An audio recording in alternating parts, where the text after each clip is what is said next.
Welcome back to the Forex Lounge Fundamental Extras. Today is Thursday, May 27, 2010.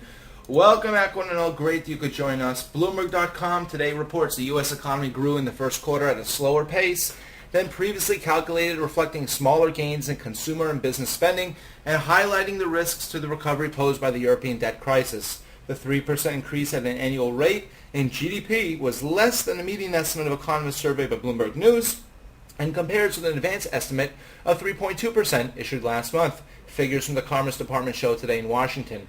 Corporate profits grew and incomes were revised down.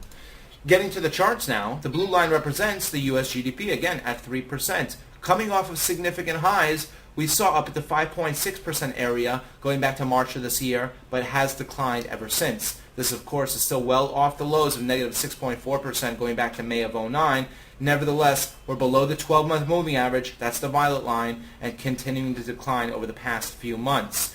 Compare the U.S. GDP, that's the violet line, to the blue line, the Dow Jones Industrial Average. Generally speaking, as the economy is strong, GDP rises, the Dow Jones Industrial Average tends to rise. When the economy falls, so does the GDP, and certainly the Dow does as well.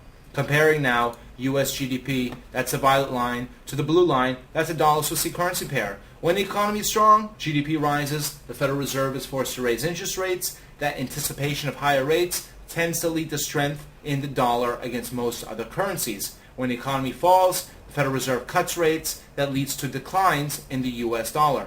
Finally, compare U.S. GDP, that's the red line in this case, to the blue line, that's U.S. unemployment. There's an opposite or negative correlation. When GDP is strong, reflecting a strong economy, unemployment falls. Lately, as the economy has faltered, GDP declines, the unemployment rate rises. The violet line represents the FOMC, Federal Open Market Committee. That's a federal funds rate in the U.S., currently just above 0% interest rates. When the economy is strong, GDP rises. That leads the Federal Reserve to raise rates. When the economy is weak and the Federal Reserve cuts rates, well, that reflects a weakening economy. So there's a positive correlation between GDP and interest rates. However, a negative correlation between those two and the unemployment rates.